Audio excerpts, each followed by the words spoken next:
Eu quero, queridos, nesta noite meditar com você, em continuidade ao que estamos vendo em alguns domingos à noite, em Lucas, capítulo 19, e eu farei leitura dos versículos 11 a 27. Lucas 19, de 11 a 27. Abra sua Bíblia comigo, e aqueles irmãos que estão em casa também, como nós sempre temos falado, você possa também abrir a palavra do Senhor, junto com a sua família, ler a palavra do Senhor. É um momento de culto ao nosso Deus. Você que ainda não pode estar aqui presente conosco, mas com certeza, aí mesmo na sua casa, pode ser um culto ao Senhor verdadeiro, em espírito e em verdade. Lucas 19, de 11 a 27. Eu farei a leitura desta parábola, que é um pouquinho extensa, mas eu quero que os irmãos estejam prestando bastante atenção em tudo que Jesus está nos ensinando. A parábola das 10 minas. Ouvindo eles estas coisas, que coisas? O versículo número 10, versículo 9, os anteriores aí, Jesus propôs uma parábola, visto estar perto de Jerusalém, e lhes parecer que o reino de Deus havia de manifestar-se imediatamente. Então disse: certo homem nobre partiu para uma terra distante, com o fim de tomar posse de um reino e voltar. Chamou 10 servos seus, confiou-lhes 10 minas e disse-lhes: negociai até que eu volte. Mas os seus concidadãos o odiavam e enviaram após ele uma embaixada, dizendo: não queremos que este reine sobre nós. Quando ele voltou, depois de haver tomado posse do reino, mandou chamar os servos a quem dera o dinheiro, a fim de saber que negócio cada um teria conseguido. Compareceu o primeiro e disse: Senhor, a tua mina rendeu 10. Respondeu-lhe o Senhor: muito bem, servo bom, porque foste fiel no pouco, terás autoridade sobre 10 cidades. Veio o segundo, dizendo: Senhor, a tua mina rendeu 5. A este disse: terás autoridade sobre 5 cidades. Veio então outro, dizendo: eis aqui, Senhor, a tua mina, que eu guardei embrulhada num lenço, pois tive medo de ti, que és homem rigoroso, tiras o que não puseste e ceifas o que não semeaste. Respondeu-lhe: servo mau, por tua própria boca te condenarei. Sabias que eu sou homem rigoroso, que tiro o que não pus e ceifo o que não semeei? Por que não puseste o meu dinheiro no banco? E então na minha vinda o receberia com juros. E disse aos que o assistiam: tirai-lhe a mina e dai-a ao que tem 10. Eles ponderaram: Senhor, ele já tem 10. Pois eu vos declaro, a todo que tem, dar-se-lhe-á, mas ao que não tem, o que tem lhe será tirado. Quanto, porém, a estes meus inimigos, que não quiseram que eu reinasse sobre eles, trazei-os aqui e executai-os na minha presença. Vamos orar.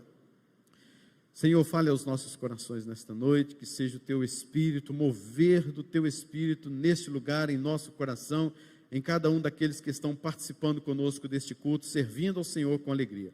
Fale conosco, em nome de Jesus. Amém, Senhor. Queridos, aqui nós estamos vendo uma das grandes parábolas que Jesus Cristo já contou.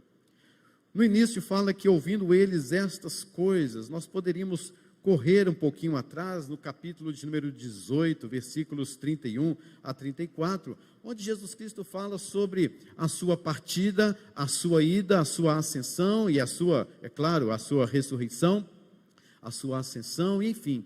Só que os discípulos não entendiam o que Jesus Cristo estava lhes ensinando. Jesus Cristo faz aqui 2 curas, as quais nós já vimos: a cura de um cego, e a cura, e eu também, na verdade, a conversão, de Zaqueu. Ele cura um cego e ele cura um publicano chamado Zaqueu. O pessoal estava caminhando para Jerusalém, entende? Eles estavam seguindo, caminho afora, porque era chegada a festa da Páscoa. Então havia uma multidão que estava indo para Jerusalém por causa da festa da Páscoa, e dentro dessa multidão haviam pessoas que estavam caminhando com Jesus, ao lado de Jesus, seguindo a Jesus, porque de acordo com o que eles ouviram do próprio Jesus, esse Jesus iria manifestar o seu reino. O que significa isso? Jesus iria chegar em Jerusalém, iria tomar o reino das mãos dos romanos, iria ser um grande conquistador, iria agora libertar todo aquele povo da escravidão dos romanos. Então haveria um reino muito grande, um reino ali descrito por Jesus. Só que eles estavam enganados, porque não era esse de fato o reino que Jesus iria instaurar. É um reino espiritual. E para a frustração daquele povo, Jesus Cristo, ao chegar em Jerusalém, ele chega montado no jumentinho. Jesus Cristo, dentro de pouco tempo, fala algumas coisas quando chega em Jerusalém. E dentro de pouco tempo, Jesus é crucificado. Que coisa terrível, que frustração para aqueles que imaginavam um Jesus que ia chegar e iria conquistar todo aquele mundo, aquele povo, e iria libertá-los daquele império maldito, império romano. Queridos, enquanto Jesus caminhava então, quando ele lhes havia ensinado sobre todas estas coisas que lhe aconteceria, as pessoas não estavam entendendo muito ainda, e Jesus Cristo, após a conversão de Zaqueu e tendo dito que o Filho do Homem veio buscar e salvar o perdido, eles interpretaram este texto, esta palavra de Jesus, como sendo então essa libertação do povo dos judeus das mãos dos romanos. Mas Jesus Cristo então lhes propôs uma parábola, visto estar perto de Jerusalém, festa da Páscoa chegando, e eles estavam imaginando que o reino de Deus iria manifestar-se. Queridos, o que vemos aqui é uma parábola, mas atrás desta parábola há um contexto histórico. O que aconteceu na verdade com o povo, os judeus, para que Jesus então contasse essa parábola? Era o ano 4 antes de Cristo. Herodes havia falecido, havia morrido. Houve um festejo na festa da Páscoa no pátio do templo, pouco tempo depois. No testamento de Herodes havia escrito que Arquelau, que inclusive está na Bíblia esse nome, Arquelau iria então ser o grande rei. Mas o reino de Arquelau só seria aprovado se César, o grande imperador César, o aprovasse e desse posse então deste seu reino. Só que pouco tempo antes de Arquelau ir para Roma tomar posse, o que acontece, queridos, é que uma discussão no pátio do templo em Jerusalém fez com que 3.000 judeus fossem mortos pelos soldados de Arquelau. Foi uma briga por questões políticas. Alguns queriam que Arquelau reinassem, outros não queriam que Arquelau reinassem.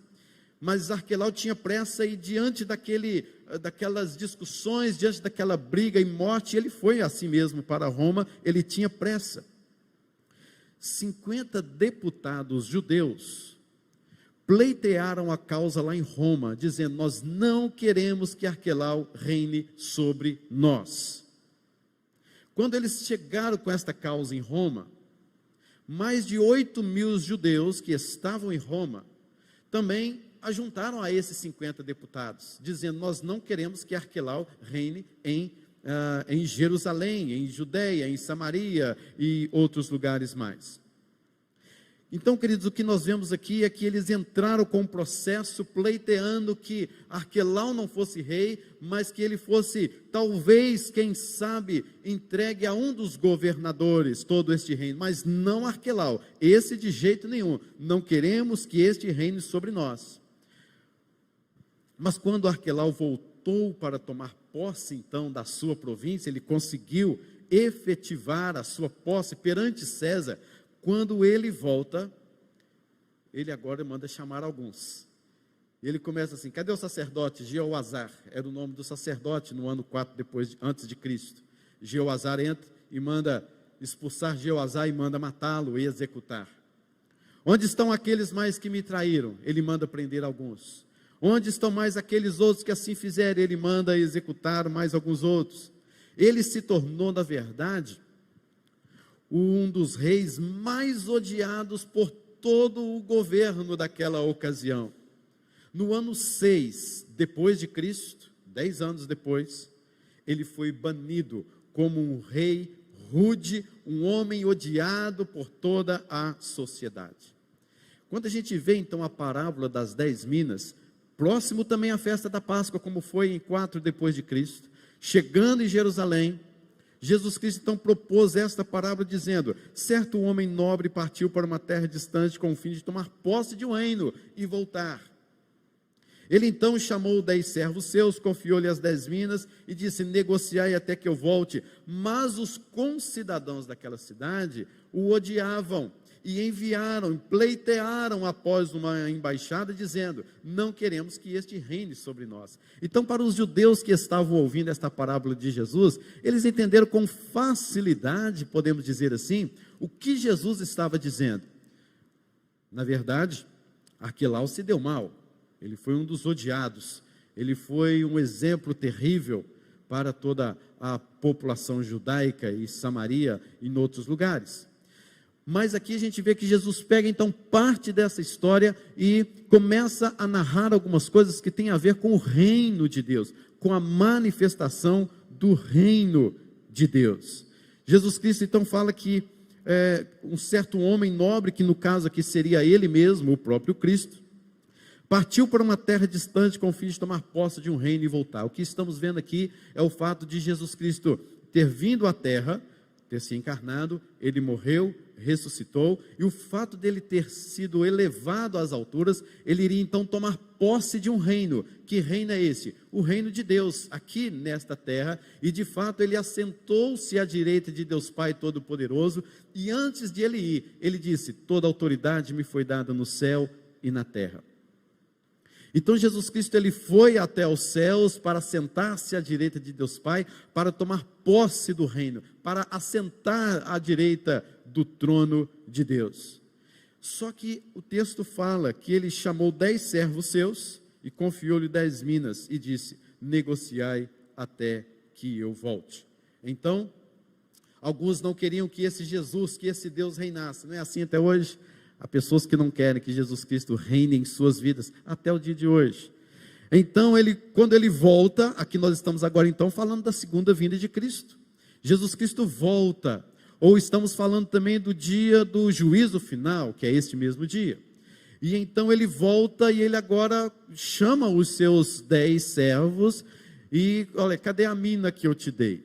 Cadê o valor, o dinheiro que eu te dei? Eles então prestam contas, um faz uma bagunça e não faz absolutamente nada com aquela mina, com aquele dinheiro, ele tem o seu castigo definido. Este nobre senhor, ele pega aquilo que aquele moço tinha e dá para aquele que já tinha ainda mais, e ele disse: quanto porém a estes inimigos que não quiseram que eu reinasse sobre ele, versículo de número 14, junto com o versículo 27, trazei-os aqui e executai-os na minha presença. O juízo final. É dura essa parábola, é difícil essa parábola, não de entendê-la praticamente, mas de ver a realidade que nós estamos vivendo com relação à manifestação do reino de Deus nas nossas vidas. Quais são então as verdades que vemos aqui nesta parábola quanto à manifestação do reino de Deus? Você já orou dizendo assim: venha o teu reino? Já orou assim? Quem que ensinou essa oração para você? Foi o próprio Jesus, não foi? Oração do Pai Nosso, Lucas 6, Mateus 6. O que significa isso? Você sabe? Você sabe o que você está suplicando a Deus quando você diz: Senhor, venha o teu reino, seja feita a tua vontade? Você sabe o que significa isso? Jesus está explicando aqui o que é a manifestação do seu reino. Quando nós oramos: venha o teu reino, é disso aqui que estamos falando. Quais são então essas verdades quanto à manifestação do reino de Deus? Primeiro lugar, queridos, está aí no versículo de número 12. Certo homem nobre partiu para uma terra distante com o fim de tomar posse de um reino e voltar. Quem toma posse de um reino, queridos, é alguém soberano. Esta é a primeira verdade que vemos quanto à manifestação do reino de Deus em nossa vida, em nossa terra, que Jesus é soberano, Deus é soberano. Há um reino, e se há um reino, há um rei, e este rei é o Senhor. Ele conduz, ele controla, ele é soberano sobre todas as coisas. Jesus morreu na cruz, ressuscitou, foi em ascensão ao céu, assentou-se à direita de Deus, recebeu todo o poder e domínio sobre todas as coisas, e de lá mesmo ele há de vir, voltar para julgar os vivos e para julgar os mortos. Jesus é dono de tudo quanto existe, queridos. Abraham Kuyper, um estadista holandês, neocalvinista, um homem de Deus, que agiu ali na Holanda, ele certa vez disse: não há 1 centímetro neste mundo acerca do qual Jesus não possa dizer, é meu. Tudo pertence a Deus, cada centímetro deste mundo, cada milímetro deste mundo pertence ao Rei dos Reis, ao Senhor dos Senhores, e toda a história e toda a circunstância, seja ela em meio à pandemia, seja ela a cura, seja ela de paz, seja ela de guerra, tudo pertence ao Senhor e estará absolutamente no controle desse rei, desse homem nobre que foi para tomar posse de um reino. Na Galileia, querido, Jesus Cristo disse: toda autoridade me foi dada no céu e na terra. Então, querido, creia que na sua vida nada acontece por acaso. Nada na sua vida acontece por acaso. A sua vida não está entregue ao acaso da jornada, da caminhada nesta vida. Se você perdeu o emprego, você acha que Jesus, que Deus, o soberano, havia perdido o controle? Se você ficou doente, se alguém da sua casa ficou doente nesses tempos de terríveis aflições, você acha que Jesus perdeu o controle de toda a situação?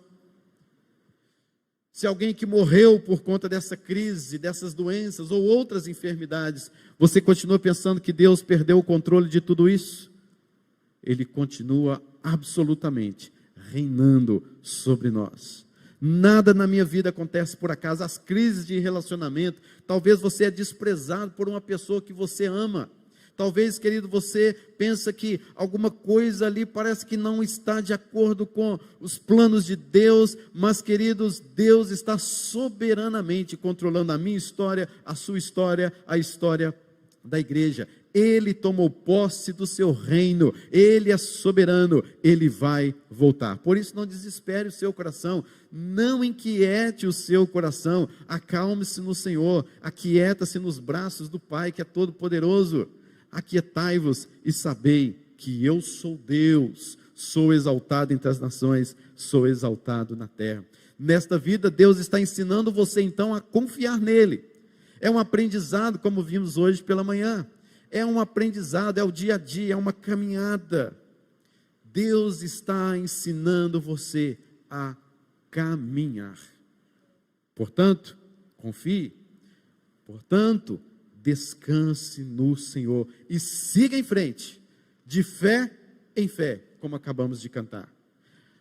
Há aqui uma segunda verdade sobre a manifestação do reino de Deus.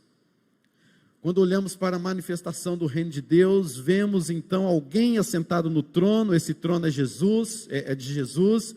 Vemos então que este Senhor, Ele é generoso. Vemos agora o versículo número 13, nos diz: Ele chamou 10 servos seus, confiou-lhes, olha só para você ver, confiou-lhes 10 minas e disse: negociai até que eu volte. Por que que esse Senhor é generoso? Porque, queridos, ele poderia não ter deixado nada nas mãos destes servos. Ele poderia então ter ido tomar posse no seu reino e pronto, ele que manda, ele que controla, mas não. Antes de ele ir, ele deu algumas coisas para estes homens e disse assim: negociai, trabalhai em cima disso, até que eu volte. Queridos, estas minas que valiam assim, um absurdo, né, de dinheiro, na verdade, que tem também um paralelo muito grande com a parábola dos talentos, que você talvez conheça, depois você leia lá as parábolas dos talentos, mas ele chama esses 10 servos, símbolo talvez, quem sabe, da igreja, símbolo da minha vida, quem sabe da sua vida, e disse: está aqui nas suas mãos, você vai negociar enquanto eu vou lá tomar posse, e quando eu voltar, você me presta provas aí, me presta tudo aquilo que eu preciso de saber, todo o relatório, você vai prestar as contas a mim.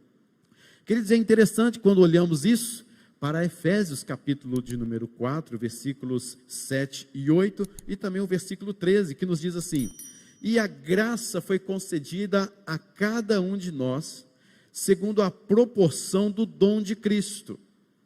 Por isso diz, quando ele subiu às alturas, levou cativo o cativeiro, ou seja, ele nos perdoou todos os nossos pecados. E quando ele foi elevado às alturas, ele concedeu dons aos homens.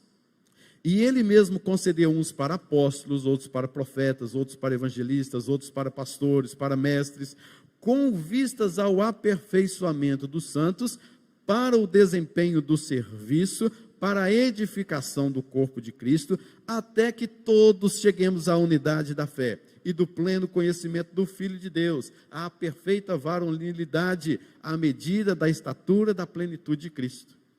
Interpreta direitinho o que nós estamos vendo aqui. Deus, Jesus, ele deu a nós as minas, e vamos negociar, vamos trabalhar em cima disso até que ele volte. Que minas são essas? São os próprios dons que Deus concedeu a nós. O Senhor é generoso, ele concedeu a graça de você participar do reino dele, ele deu a graça de você ser um trabalhador no reino dele, ele deu a graça de você ser um servo no reino dele, não um reino humano, não um reino de império romano, não um reino de império de homens, de fama ou sucesso aqui na terra, mas de um reino espiritual e eterno. Ele nos deu esses dons, para quê? Para nos treinar, e o grande treinador aí é quem? É o próprio Jesus. Mas queridos, o treinamento é dado a nós, para que cada um de nós seja aperfeiçoado. Então querido, quer saber? Jesus Cristo, ele foi em ascensão ao céu, ele tomou posse do reino lá no céu, Deus o glorificou, Deus o exaltou, e deu toda a autoridade, ele tomou posse, ele vai voltar, e antes disso ele deu dons a você, deu trabalho para você, negociai, até então que ele volte.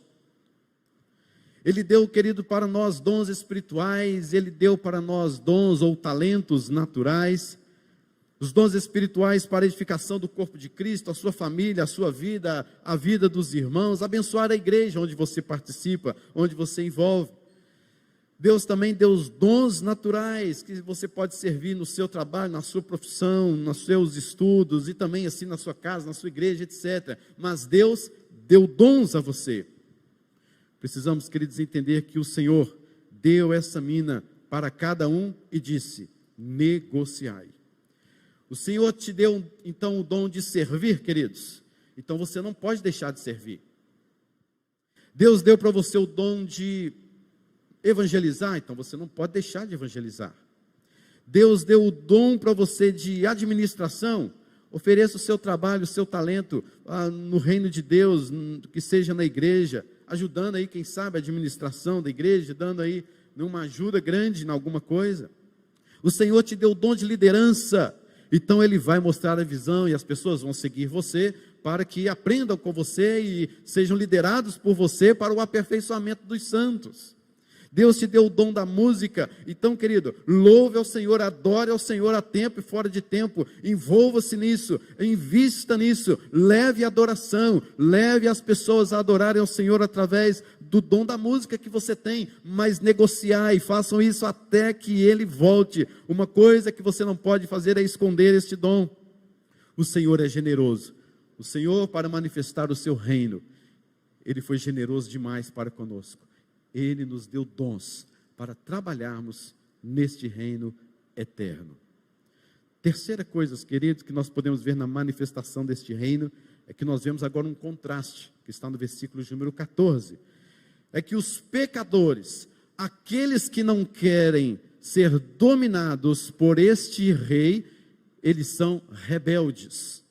Os pecadores são rebeldes. Versículo 14 diz, mas os seus concidadãos o odiavam e enviaram após ele uma embaixada dizendo, não queremos que este reine sobre nós.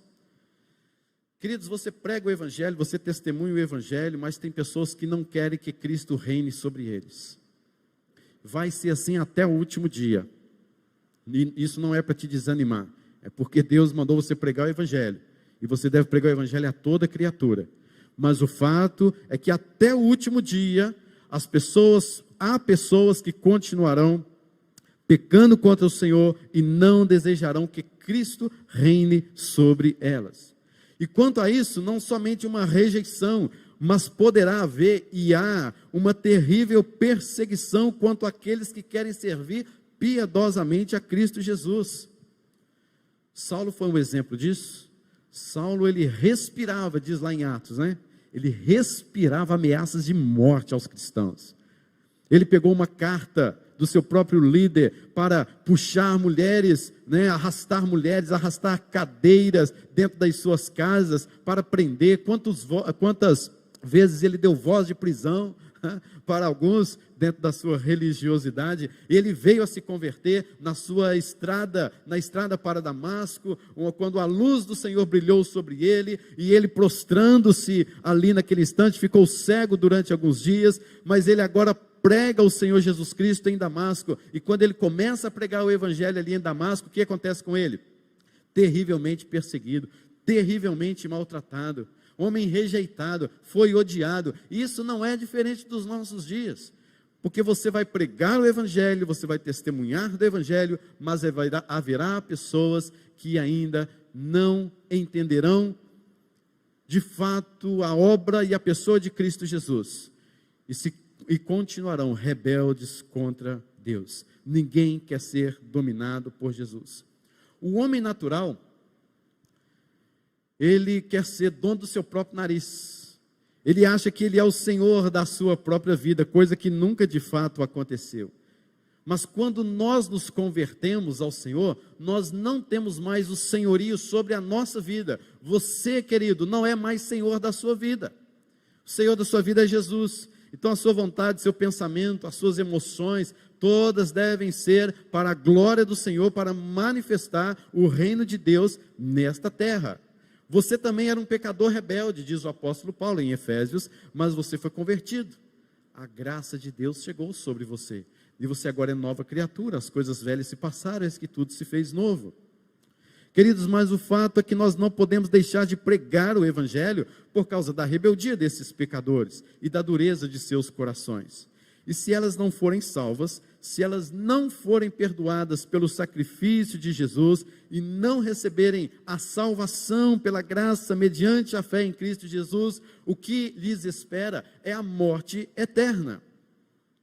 O meio pelo qual Deus determinou que seus escolhidos virão a Ele é a pregação do Evangelho. E a pessoa que Deus escolheu usar na pregação do Evangelho, adivinha quem é? É só o pastor? É só o mestre? É só aquele que tem o dom do apostolado? Não, queridos. Sou eu e você. A Bíblia não fala que bem-aventurados são aqueles que pregam o evangelho, que são os pastores. Que Deus chamou pastores simplesmente para pregar. Não, queridos. Os pregadores do evangelho são cada um de nós. Sou eu, é você, somos todos nós. Os pecadores rebeldes se levantarão contra nós, mas nós devemos continuar a pregar o evangelho. Estava vendo sobre como o evangelho na Coreia chegou. Que coisa incrível, porque os missionários que eles chegaram não falavam coreano. E eles começavam a chegar nos seus navios ali em alguma região, e algumas pessoas falaram assim, olha, eles estão vindo para atacar a Coreia. Eles estão vindo contra nós.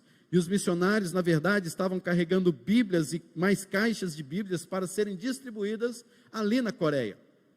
E quando, queridos, eles chegaram com aquelas Bíblias, havia já homens armados que davam tiros naqueles missionários, naquele povo que foi enviado. E eles, querido, pegavam a Bíblia e na hora que iam entregar aqueles soldados, ele pegava aquela Bíblia, jogava no chão e atirava no missionário. Vinha outro, entregava a Bíblia e aquele homem pegava a Bíblia, jogava no chão e atirava nos missionários. Vários homens matando os missionários que estavam chegando na Coreia. E a Bíblia, foi assim que a Bíblia entrou na Coreia do Sul. Hoje uma das maiores igrejas, se não a maior igreja, está na Coreia do Sul, porque foi assim que começou o Evangelho. E como Tertuliano disse, um dos nossos pais da igreja, o sangue dos mártires é a semente do Evangelho, é a semente da igreja. Porque houve mortes para que nós tivéssemos hoje a pregação do Evangelho, porque alguém pegou as suas minas e negociou essas minas, e custe o que custar, mas eles negociaram esta mina dentro do reino de Deus. Quarto lugar, queridos, haverá um acerto de contas, versículo de número 15. Então aquele certo homem nobre voltou, depois de haver tomado posse do reino, mandou chamar os servos a quem dera o dinheiro, a fim de saber que negócio cada um teria conseguido. O que vemos aqui, meus amados, é exatamente um acerto de contas dentro da manifestação do reino de Deus. Venha o teu reino. Você já orou assim, tem certeza. E quando você ora, venha o teu reino, você está dizendo, Senhor, venha que nós precisamos de acertar as contas. Porque isso faz parte da manifestação do reino de Deus que você tanto clama. Haverá um acerto de contas. Ele foi, mas ele voltará. Ele vai chamar todos em seu tribunal. E ele vai dizer assim, eu entreguei uma mina para você. O que você fez dela? O que você vai responder, querido, para o Senhor? Todos nós vamos prestar conta do que fizemos. O ímpio vai comparecer para receber a sua sentença de morte, e nós vamos comparecer, já que temos vida nele, a vida garantida e eterna, mas nós vamos comparecer perante ele para prestarmos contas das minas, ou seja, conta daquilo que Deus colocou em nossas mãos para fazer diante do seu reino, da manifestação do seu reino. Segundo aos Coríntios 5, versículo 10. Porque importa que todos nós compareçamos perante o tribunal de Cristo, para que cada um receba segundo o bem ou o mal que tiver feito por meio do corpo. Para o crente, o tribunal é para avaliar e dar conta dos seus frutos. Para o ímpio, a condenação eterna. E Jesus Cristo continua dizendo, eu entreguei a minha vida, eu entreguei os meus dons, eu entreguei os meus talentos a você, eu entreguei bênçãos a você, e você, o que você responderá para o Senhor, querido? O que a igreja presbiteriana 12 de agosto responderá? No final de cada ano, respondemos ao nosso presbitério pelos trabalhos que nós temos aqui na nossa igreja. Que bênção é este momento da entrega de relatórios, saber que nós podemos ser acompanhados por outros pastores e presbíteros, etc., mas haverá um dia em que nós, eu e você, prestaremos conta diante do tribunal daquele que é soberano, daquele que é generoso, daquele que é poderoso, diante de tudo aquilo que ele nos entregou. Quinto lugar, queridos, há uma fidelidade que será recompensada, versículos 16 a 18, que nos diz, compareceu o primeiro e disse, Senhor, a tua mina rendeu 10, respondeu-lhe o Senhor, muito bem, servo bom, porque foste fiel no pouco, terás autoridade sobre 10 cidades. Veio o segundo, dizendo, Senhor, a tua mina rendeu 5.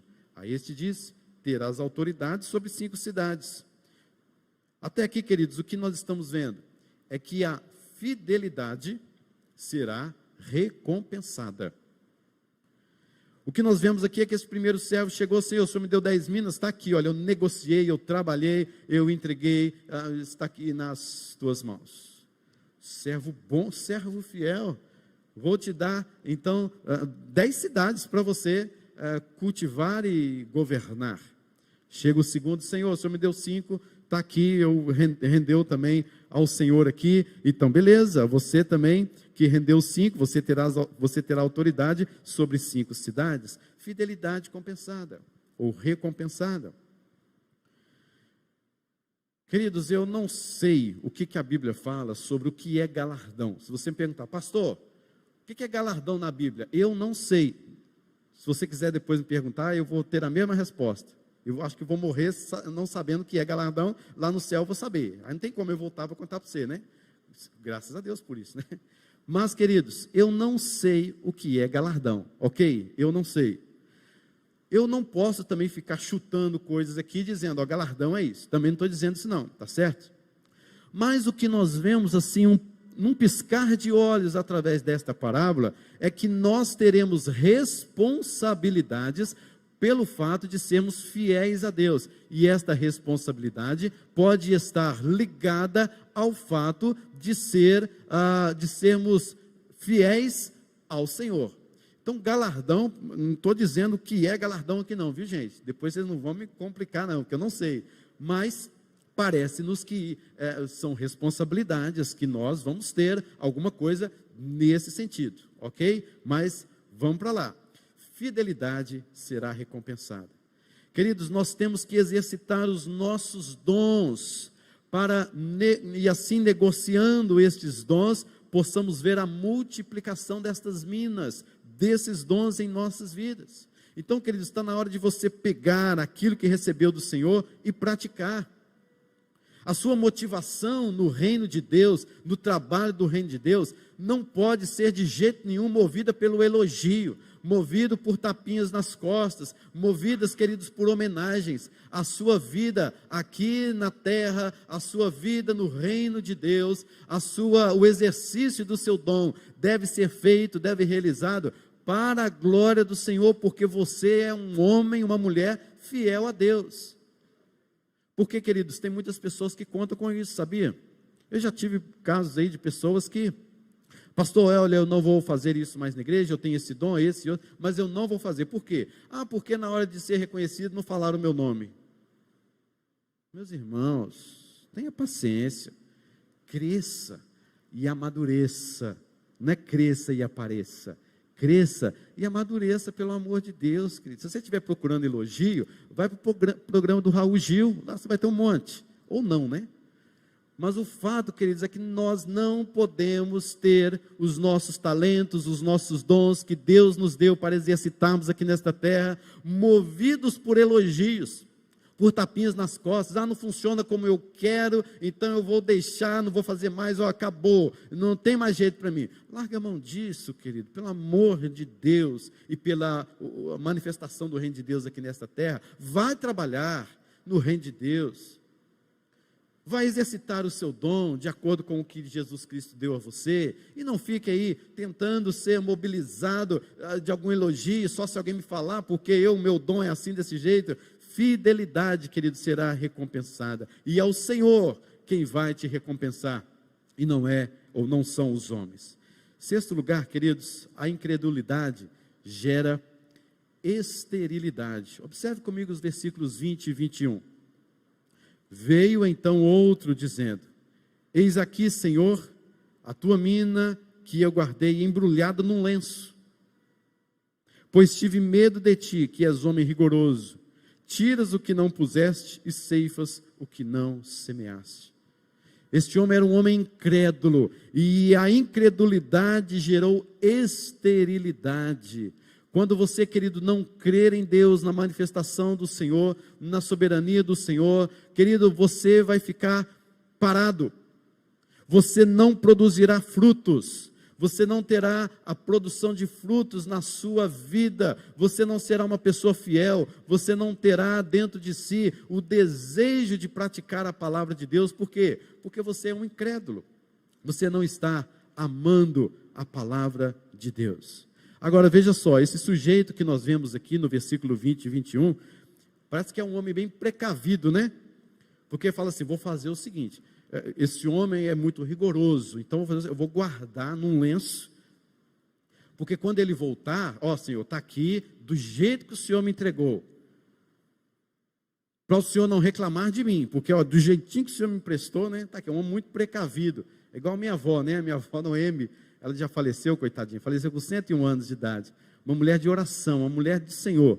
Até hoje eu não conheço pessoas que oravam tanto como a avó Noemi, por nós, os netos, pelos filhos, pelos bisnetos e tataranetos dela. A avó Noemi faleceu. Mas quando ela estava lá em casa, a gente tinha que pegar o ônibus para ir para uma outra cidade, para ir para casa de um primo, do sobrinho, do tio e tudo mais. O ônibus passava lá às 6h30 da manhã, então 5h30 da manhã já estávamos em frente ao ponto de ônibus. Quantas vezes isso aconteceu quando a gente ia pegar o trem para Vila Calixto, Resplendor, Baixo Guandu, né? Saudade daquela terra. E o trem saía às 7h da manhã. A minha avó nos acordava pela madrugada, já indo pelas 3h, 3h30 da manhã, e vamos para a estação. Chegava na estação de trem, 6h da manhã, vó, o trem sai às 7h. Mas meu filho, é melhor estar aqui do que a gente estar lá. Vai, eu sei que é, né? Mas não precisa de tanta precaução assim. É como este homem, que está também assim, sabe? Olha, na hora que ele chegar, vai estar bonitinho, bem feitinho, no horário certo, ele chega, eu entrego para ele e pronto. Não é isso, queridos, que Deus quer, porque este homem foi um incrédulo. Ele não conhecia de fato o seu Senhor, ainda mais dizendo: tive medo, porque és homem rigoroso, tiras o que não puseste, ceifas o que não semeaste. Este homem está chamando este Senhor de quê? Quem é, querido, que tira onde não pôs e ceifa o que não semeou? É um ladrão, uma pessoa desconfiada, uma pessoa que não merece confiança. É isso que esse homem está falando e narrando por causa da sua incredulidade. Queridos, ainda, a incredulidade será penalizada. Versículos 22 a 24. Respondeu-lhe: servo mau, por tua própria boca te condenarei. Sabias que eu sou homem rigoroso, que tiro o que não pus e ceifo o que não semeei? Uma ironia aqui, então. Por que não puseste o meu dinheiro pelo menos no banco? E então, na minha vida, eu receberia com juros. Por que você não fez o mínimo que poderia ser feito? Veja isso, queridos. Por que você não fez o mínimo que deveria ser feito? A incredulidade será penalizada. E diz mais o texto: porque puseste o meu dinheiro no banco, na minha vinda receberia com juros, então pela sua própria boca te condenarei. Da mesma forma que você me tratou, eu vou tratar você também. Queridos, ele tira então a mina daquele homem e dá àquele que tem 10. Queridos, nós precisamos de buscar os tesouros do céu, mas saiba que todo tipo de incredulidade será penalizada. Você crê de fato no Senhor? Você crê de fato que Deus pode fazer muito mais do que você imagina, pensa e pede a Ele? Deus não é assim? Não é assim que a palavra de Deus fala? Que Deus faz muito mais do que nós pedimos ou pensamos, conforme o seu poder que age em nós? Então, queridos, você tem que crer. O cristão vive pela fé, é de fé em fé. Não é pelas coisas que nós vemos, é pelas coisas que nós não vemos, pela fé em Cristo Jesus, e que nós estamos debaixo da manifestação do reino de Deus. Queridos, por último, versículo de número 27. Quanto, porém, a esses meus inimigos, que não quiseram que eu reinasse sobre eles, trazei-os aqui e executai-os na minha presença. Olha isso, meus irmãos. Olha para isso. Venha o teu reino. Quando você clama assim ao Senhor, você está mostrando exatamente que haverá pessoas então que não quiseram que Jesus reinasse sobre eles, como diz o versículo 14, esses pecadores rebeldes. Então logo eles serão executados, condenados, jogados no inferno, na presença de Deus. Sabe quem pode ser essa pessoa, querido? Pode ser alguém do seu lado, um vizinho, alguém que você ama profundamente, alguém que Deus deu para você amar profundamente, e está caminhando para o inferno, continua em rebeldia contra o Senhor, não aceita o senhorio de Cristo, não aceita o venha o teu reino, continua nos seus afazeres, pensando, imaginando que estão muito bem na vida, mas querido, basta você, é necessário você pregar esse evangelho a todas as pessoas, porque este juízo chegará, o rei está voltando, e é você que há de prestar contas perante ele. Por isso, quando você clama, venha o teu reino, você tem que estar muito firme destas suas palavras, você tem que estar negociando as minas do Senhor, você tem que estar trabalhando com os dons do Senhor, para que eles se manifestem nessa terra, e sejam multiplicados. Você deve evangelizar, você deve exercitar o seu dom da oração, da evangelização, do ensino, da música, da liderança,